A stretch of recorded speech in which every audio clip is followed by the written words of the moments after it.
Вторая национальная телевизионная премия в области популярной музыки. «Салон-2017».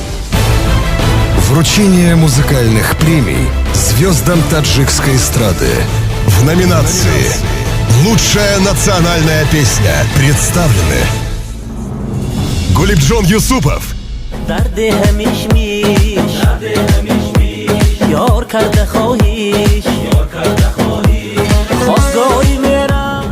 Марьям,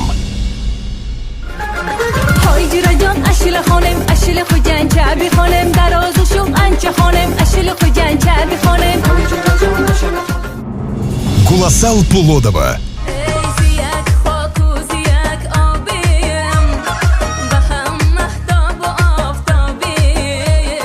Шахзода,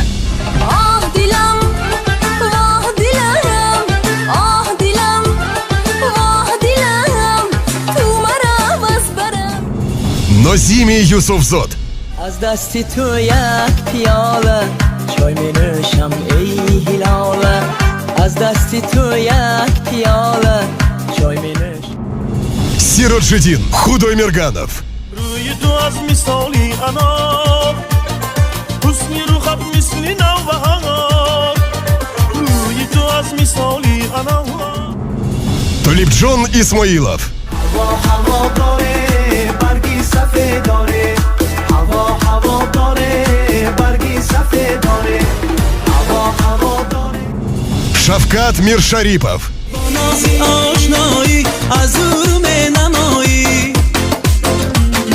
گفتم کی باشد این گل دیدم تو می بیایی Анвар Ахмедов, رفتم به پشتی دیوار به دیدنی جمالت دیوانم نموده است خطی نودنی حالت Азам Ахмедов, ای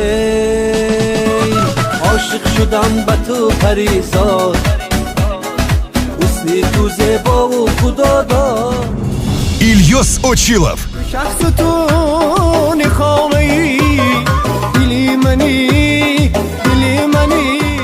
премия «Салом-2017».